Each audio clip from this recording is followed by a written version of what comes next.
Welcome to this DVD where we're going to be looking at a classical repertoire for black based around the moves d4 and then d5. We're going to be defending the Queen's Gambit with black, and we're going to be taking a look at how black should play against all the various sidelines that white can try in the Queen's Pawn game.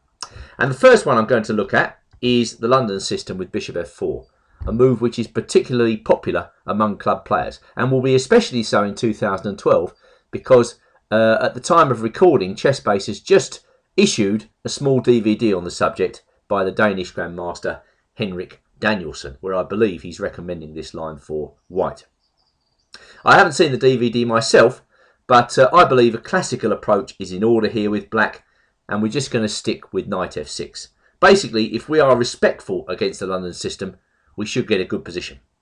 And the first move I want to recommend for black is, again, the classical move here, pawn up to c5. Black puts pressure against white's centre from the outset and introduces the idea of queen b6 into the position.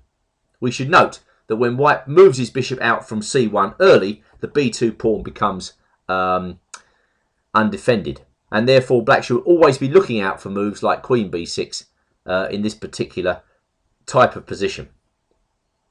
Now, the London system can be very dangerous to the unprepared player. What black's got to do is not to castle too early. You can often find black casting on the king side straight in to a massive king side attack from white. Basically, white intends to develop by very simple means. He's going to go c3, he's going to go bishop to d3, knight to d2, and he's kind of waiting for black to castle. Then he's going to try and push the king side pawns forward with h4 and g4. So against this backdrop, c5 makes a lot of sense because we're putting pressure in the centre to try to dissuade white from this automatic pawn push on the king side. Now, white has two decent moves in this position, and the first one I'm going to take a look at is the principal continuation, d takes c5. Obviously, if this move is good, then clearly we can't play this variation with black. But I believe that black has a good way to meet it. Just continue as if we're playing the Queen's Gambit with white, playing knight c6.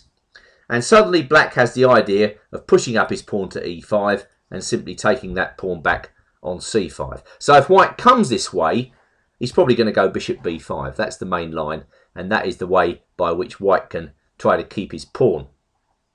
Now I recommend the forcing move, queen to a5 check. I believe this is the best move in this position, and it forces white's hand.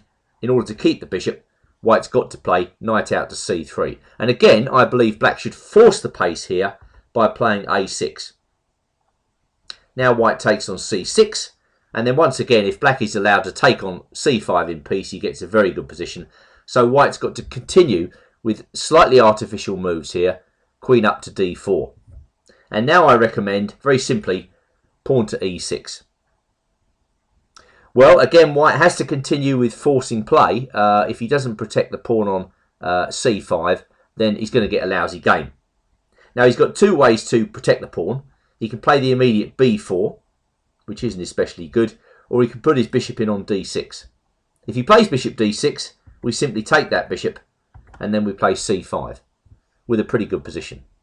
Black is going to regain that pawn on d6 in good time and has a nice presence in the centre. Black has good compensation for the pawn in this position.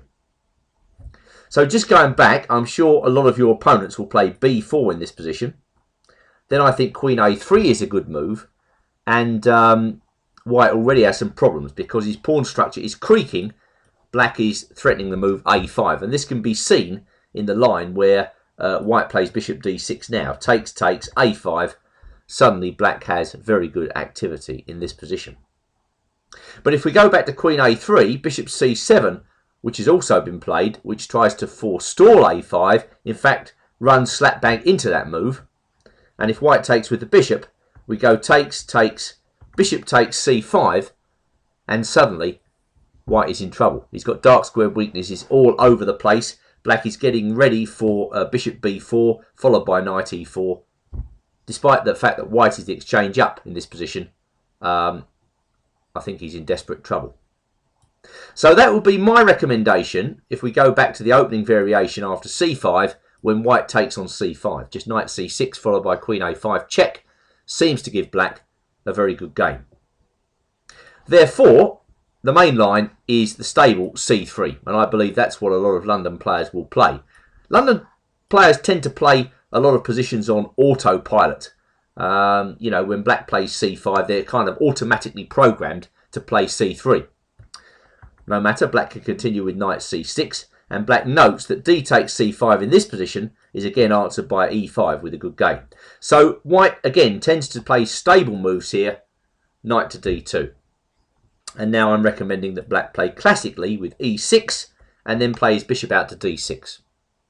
This was played in the game Elyanov versus Gelfand, Moscow 2008. Both players are in excess of 2700, and we can say that if a 2700 plays this way with black, then he knows what he's doing. And the main point of bishop d6 is to force a slight concession. White's got to think about that bishop on f4. He can't just leave it there hanging in the air. What he does, he can play another pre-programmed London system move like bishop d3, but then we just take on f4, we take on d4, and white discovers that his pawn structure has been damaged. White hasn't really timed this very well. Black has a good position. However, white recaptures. White can take back with the pawn. We go queen b6. That's nice for black. Or we can take back with the knight. Again, we chop the knight off, and again, queen b6 is just nice for black. White can protect both his pawns with the uncomfortable knight b3, and then we just go bishop d7. Black is well placed. So this is a nice comfortable way for black to meet the London system. Just e6, knight gf3, bishop d6. And returning to Elyanov versus Gelfand, white decided just to retreat with bishop g3. But once white plays that move, we now see that he can't get his kingside pawn storm going, so it's time to castle. Black has forced the necessary concessions. White played bishop d3. Black now gets on with the classical move b6. The position has changed. Well, black's plan here is a fairly simple one. I think he probably wants just to play bishop b7. The queen can belong on c7 or more likely e7 in this position, and then black wants to bring his rooks to the middle. Elyanov castled. Gelfand went bishop takes g3.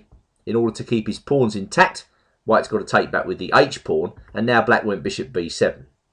So Gelfand has found a very comfortable location for all of his pieces. He took on g3 because he wanted to play queen d6, and now he's certainly thinking about playing e5 if he can. So that's why Elyanov is trying to create a diversion on the queen side with b4. So Gelfand plays carefully with rook a b8. That's the type of move which club players find difficult to understand. But if we take it back, we see that white's idea is probably to take on c5 with the b pawn, and then probably to play rook b1. I would say that is white's plan, or possibly even queen b1. A major piece to the b file, so therefore black anticipates that move. So white leads up to playing e4, and now black plays e5 himself. Very good timing all the way through by black in this game. White plays the principal move b5, black plays the tactic e4, and when white takes on c6, black is ready to take black with the bishop. White takes on c5. Black recaptures with the queen. There's no way that white can keep his extra piece in this position. Instead, he's got to try and find a way to stabilise the position. So Elyanov plays a knight to d4. Gelfand takes on d3. White recaptures, and now just bishop d7, controlling the knight on d4. We note in this position that despite black's isolated pawn on d5, white's got an even weaker pawn on the c3 square, and he's also got quite a weak pawn on a3. So I like black in this position, and black is leading up to putting pressure on c3. So white went knight d2, trying to liquidate by preparing the move c4, excuse me. So black stopped him by playing b5.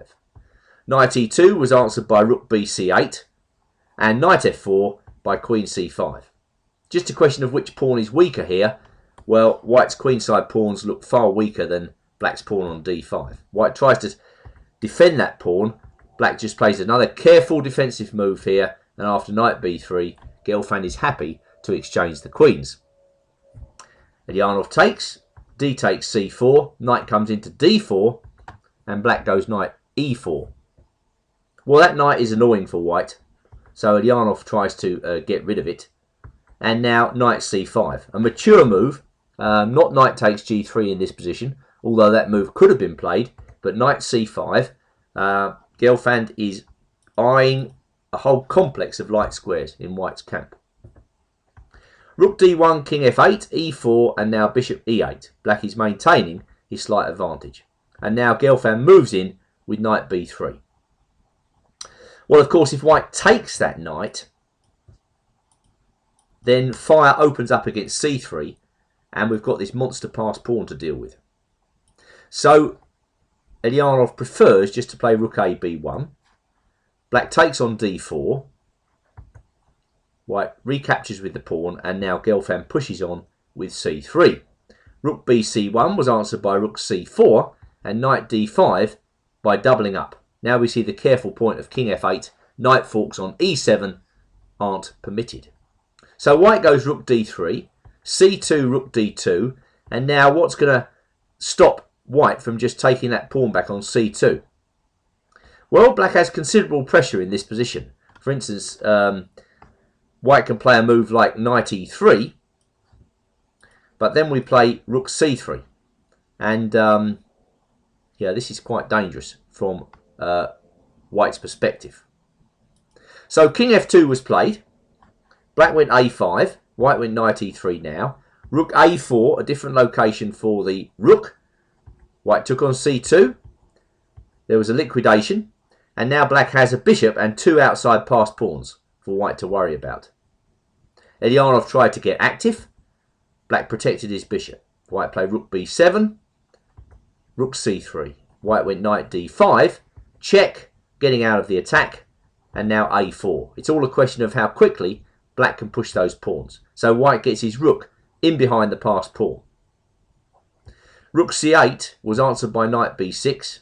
And now Gelfand played rook d8. The king and pawn ending is winning, so white plays d5. Black plays g5, restraining white's king. And d6 was answered by bishop e6. e5 was answered by king f8. And after king f2, Gelfand tried to break up the pawns by playing f6.